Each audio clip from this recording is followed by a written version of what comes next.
Bonjour à tous mes chers amis, je suis heureux de vous retrouver aujourd'hui pour la première fois depuis la fin de la campagne présidentielle d'octobre 2022 et je vais revenir aujourd'hui avec vous dans cette vidéo sur mon départ du parti Reconquête, c'est-à-dire pourquoi j'ai choisi finalement de quitter le parti Reconquête d'Éric Zemmour après tant de mois et de mois d'engagement à ses côtés et pour son parti politique.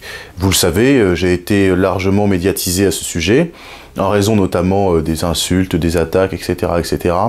Et aujourd'hui, pour la première fois, j'ai décidé de m'expliquer face à vous et de revenir sur ce départ du parti, ce que j'en ai retenu, évidemment, de mon engagement, mais aussi pourquoi je me suis engagé aux côtés d'Éric Zemmour. Je vous explique tout ça dans cette vidéo.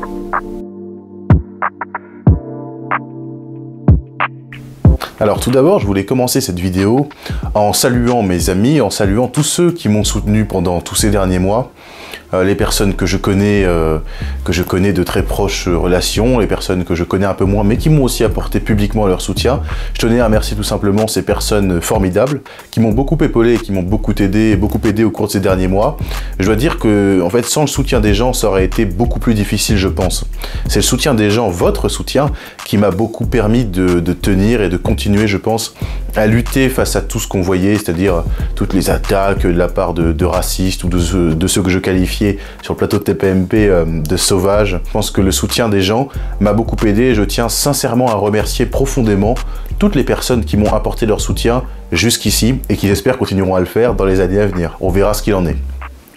Pour revenir sur mon engagement aux côtés d'Éric Zemmour, comment est-ce que tout ça a commencé? Moi, j'ai connu Éric Zemmour il y a quelques années, si je puis dire, à la télé. Donc, quand il passait, vous savez, chez Ruquier, chez On n'est pas couché à l'époque, avec, voilà, il y avait Ruquier, il y avait même Caron qui était là aussi, voilà, que j'aime pas, mais il y avait Émeric Caron qui était là. Je regardais, c'est vrai que ça m'intéressait de voir cet homme passer à la télévision, qui était assez intéressant, je dois le dire, c'est vrai. À l'époque, j'avais pas encore, si vous voulez, d'esprit critique vis-à-vis de la politique, je m'y intéressais pas vraiment, et bon, je me disais, tiens, c'est vrai que lui, il est plutôt intéressant, il parle plutôt bien, il n'hésite pas à rentrer dans les gens, il se défend bien, alors qu'ils sont tous contre lui, ce qui était vrai, et je me disais, c'est vrai que cet homme-là est intéressant.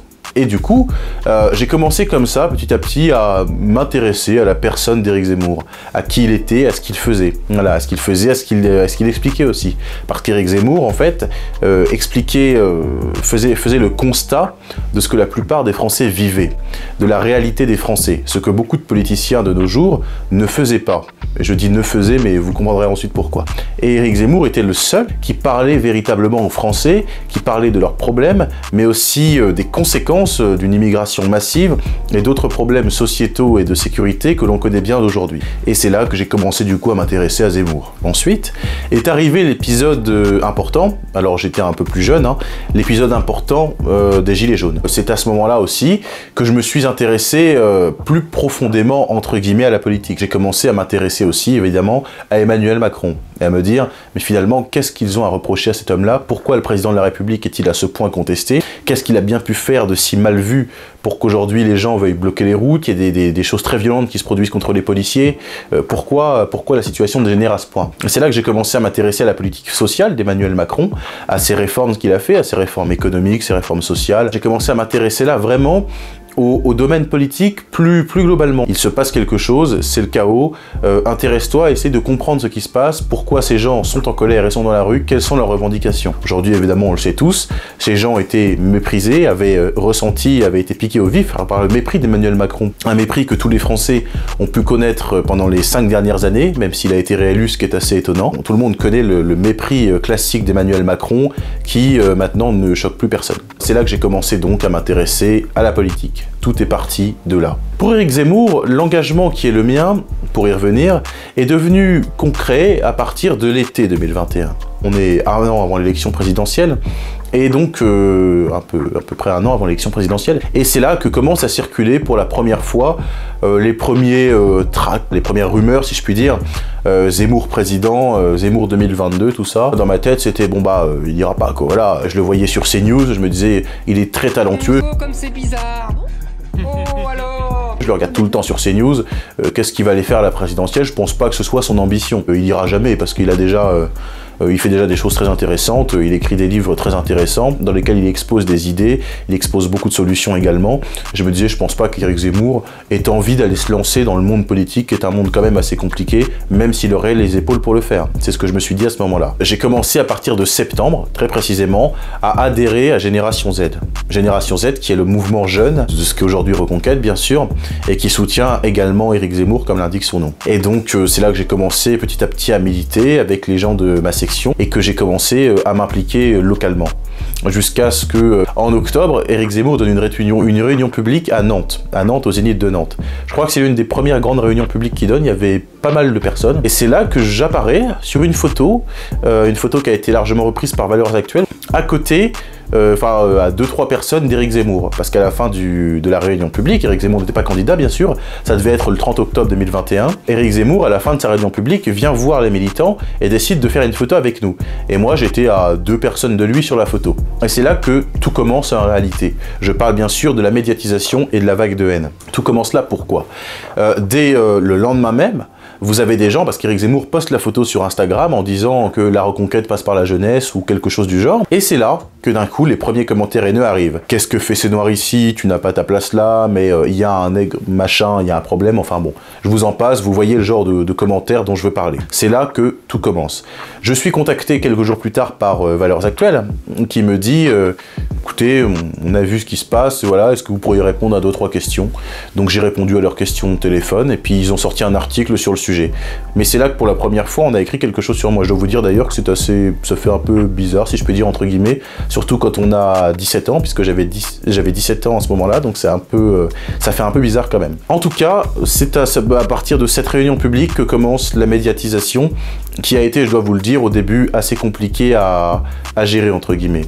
Ensuite, Valeurs Actuelles, VA+, si vous préférez, a fait une sorte de reportage où ils m'ont suivi toute une journée chez moi, ils ont interviewé mes parents. J'ai choisi de m'exposer, hein, je le dirai toujours, j'ai choisi moi-même de m'exposer, parce que je n'ai pas envie d'être quelqu'un qui me cache. Je suis un militant à visage découvert, j'exprime mes idées librement, nous sommes dans une démocratie qui est la démocratie française, à la française si je puis dire, et donc j'estime que je peux exprimer mes idées, librement sans jamais en être empêché, ou alors être insulté de ce fait, je pensais en tout cas.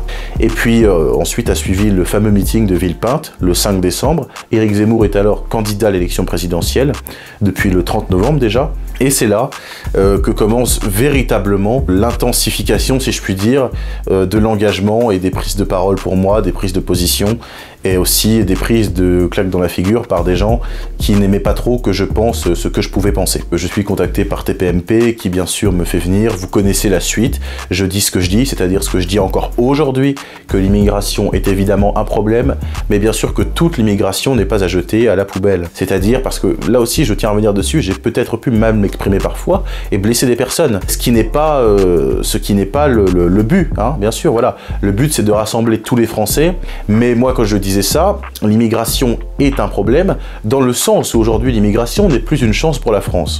J'entends par là qu'aujourd'hui, il y a beaucoup d'immigrés qui arrivent en France, à la fois pour profiter soit de nos aides sociales, soit pour manquer de respect à notre pays, ou alors plus largement maintenant à nos forces de sécurité.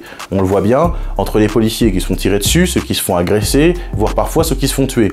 Mais aussi les rappeurs qui, sur une photo juste pour faire vendre, illustrent un policier décédé. Vous voyez peut-être de qui je veux parler là. Cependant, j'ai toujours voulu dire très clairement que mon engagement venait du cœur, parce qu'il faut savoir aussi que dans cette campagne, on m'a souvent qualifié d'opportuniste, de traître, de personne qui retourne sa veste. Enfin, des choses qui m'ont vraiment fait, pour le coup, rigoler, puisqu'il fallait voir aussi de qui venait ce type d'accusation. C'est ce qui est, je crois, le plus drôle. Je vais être très clair sur ce point aussi, comme toujours, rien de tout cela ne peut m'être attribué.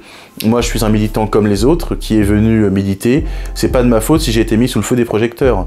Mais on va pas se mentir, j'ai été mis sous le feu des projecteurs parce qu'il y a une raison précise à cela. Alors que pour moi, je suis un militant comme les autres. Mais quelque chose a fait que je me suis fait remarquer. On se demande bien quoi.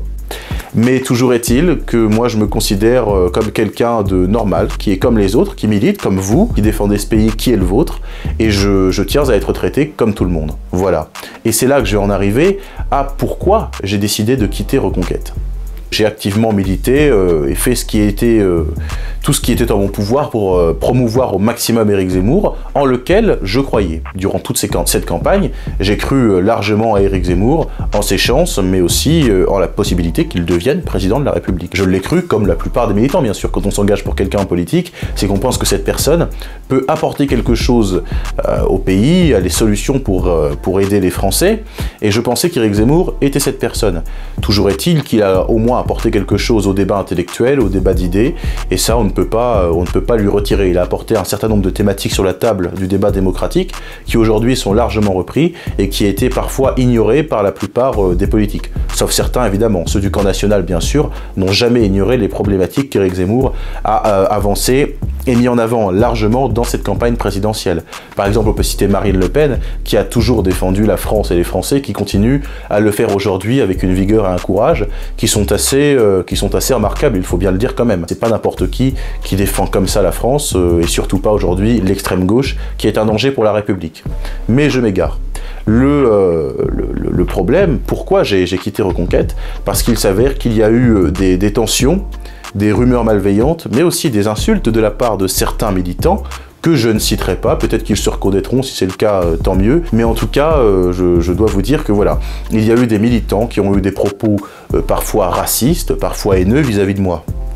Pour en citer quelques-uns, plus récemment bien sûr, sur la boucle Telegram de Thaïs Descuffon qui dans certaines de ses vidéos se demandait si l'assimilation était une bonne chose, etc., etc., enfin bon, on connaît. Et puis dans sa boucle Telegram, on a un certain nombre de racistes, parce que c'est le terme, hein, qui, voilà, sous ses commentaires, on dit des choses du genre « Tanguy David », je vais les citer très clairement, « Tanguy David n'est pas blanc, donc il doit marcher derrière nous », ou encore « Tanguy David n'a pas compris qu'on ne veut pas d'une France qui soit noirisée », des choses comme ça, enfin qui sont assez choquantes, qui sont assez, non pas blessantes, mais plutôt révoltantes. C'est assez dommage de parler comme ça et d'avoir un comportement pareil, parce que nous sommes encore une fois dans le même camp.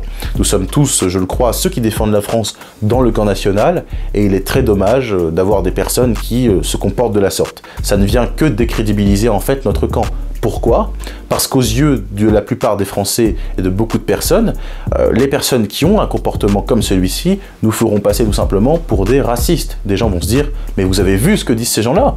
Finalement, ce ne sont que des racistes. Finalement, même si on s'assimile, on ne peut pas être français. Parce qu'il y a des millions de personnes comme moi qui, même si elles viennent d'ailleurs, sont tout aussi françaises que les autres. C'est pas parce qu'on a une origine qui est différente, qu'on a une couleur de peau qui est différente ou qu'on vient d'ailleurs, qu'on ne peut pas être français à part entière. Chacun a sa pierre à apporter à l'édifice, quoi qu'en pensent les racistes évidemment. Mais je pense, bien sûr, alors je ne vise personne, mais beaucoup se reconnaîtront, c'est très bien, mais je pense bien sûr que l'assimilation, pour ma part, est une bonne chose. Mais je reviendrai sur tout ça après. Moi, j'ai quitté Reconquête parce que la plupart des militants ont fait courir des rumeurs du genre que j'aurais soi-disant voulu voler la place du président de Génération Z que je connais bien, ce qui est totalement ridicule, pour ne pas dire grotesque au passage. Il y a quand même autre chose à faire, et donc évidemment, les personnes douées d'une certaine intelligence auront compris qu'il s'agissait de rumeurs malveillantes, d'autres y auront cru. Je peux comprendre que certains aient cru les rumeurs qui circulaient vis-à-vis de moi, mais évidemment je les dément toutes catégoriquement en les balayant d'un revers de main très rapide. Mais cependant, moi j'ai été assez déçu par le comportement de la plupart des militants, oui certes. Voilà, certains disaient mais finalement Tanguy est un traître, finalement Tanguy est un noir de base, finalement Tanguy n'est pas comme nous, finalement Tanguy ci, Tanguy ça. Pourquoi? Parce que j'ai commencé à m'éloigner de Reconquête. Bon, c'est mon droit le plus strict, nous sommes encore une fois en démocratie, chacun fait ce qu'il veut. Chacun pense ce qu'il veut, chacun peut exprimer ses idées librement, sans jamais en être inquiété. Et moi, c'est ce que j'ai fait, mais visiblement, chez certains, quand on donne ses idées et qu'elles peuvent être différentes de la majorité, eh ben vous vous faites exclure, vous vous faites rejeter, vous vous faites haïr, parce qu'il y en a qui ont du mal à accepter qu'on ne soit pas de leur avis. Et pourtant, c'est comme ça. Quand on défend la France, en tout cas quand on prétend défendre la France, la culture française, ses traditions et ses valeurs, Le minimum, c'est au moins d'accepter le système démocratique dans lequel on vit. Sinon, c'est quand même un peu dommage et surtout très contradictoire. Mais ceci dit, ça ne m'étonne pas de voir tant de contradictions chez la plupart des personnes qui m'ont insulté et rejeté. Tout ça pour dire, pour en revenir à l'assimilation, que je pense qu'il est grave. Qu'il est grave et que c'est une erreur d'insulter des millions de Français, parce que ce sont des Français, autant qu'on soit de telle ou telle origine, on est entièrement français, hein, voilà. Moi je connais pas mal de personnes qui elles aussi ont des origines et qui sont parfaitement assimilées. Il n'y a aucun problème avec ça. Mais malheureusement, pour certains qui n'ont pas encore compris que la France aujourd'hui, c'était aussi l'intégration de ceux qui veulent s'intégrer évidemment et qui veulent apporter une plus-value à la France. C'est mon cas, c'est peut-être votre cas, c'est le cas de beaucoup de personnes ici, et je pense que les rejeter est une erreur grave, et aussi d'un mépris terrible, et même d'une certaine bêtise en réalité. Ça révèle une certaine bêtise, une certaine haine, et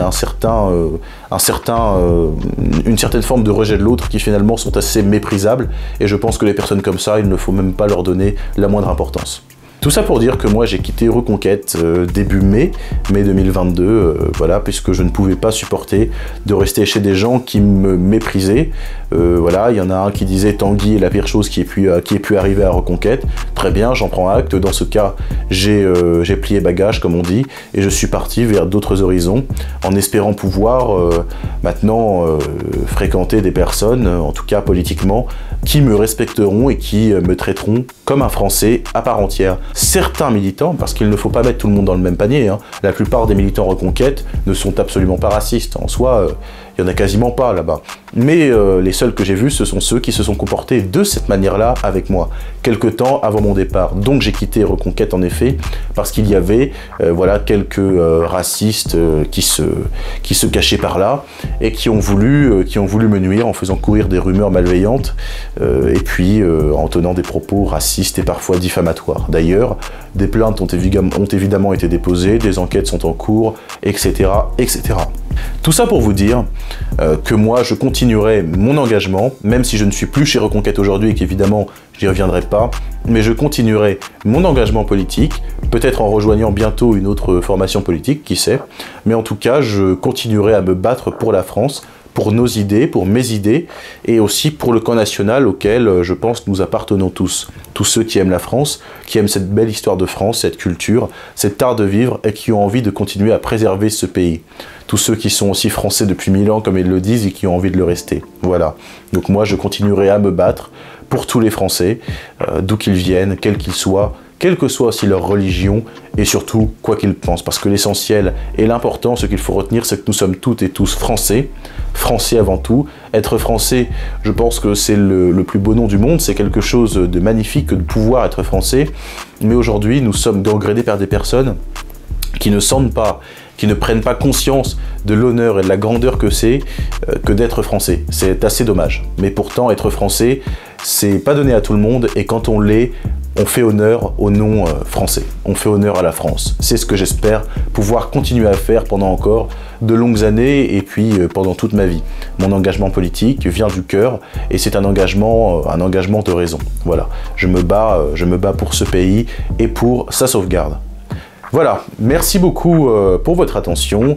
J'étais content de pouvoir revenir avec vous là-dessus. Voilà, maintenant vous savez à peu près pourquoi j'ai quitté le parti Reconquête, ce que je compte faire, continuer à faire désormais, c'est-à-dire m'engager, mais aussi ce que je pense de toutes les personnes racistes qui pensent que je renie mes origines, qui pensent que j'ai oublié mes origines, qui pensent que c'est étonnant qu'une personne avec ma couleur de peau soit membre de l'extrême droite. Je mets de gros guillemets parce que pour moi ça ne veut rien dire. Voilà, tout ça pour dire que ces racistes, ceux qui pensent ce que je viens de dire là, ceux qui pensent ça, que je renie mes origines, etc., ces personnes-là ne m'arrêteront jamais, ne me freineront pas dans mon combat. Voilà. Merci beaucoup et je vous dis à très bientôt pour une prochaine vidéo.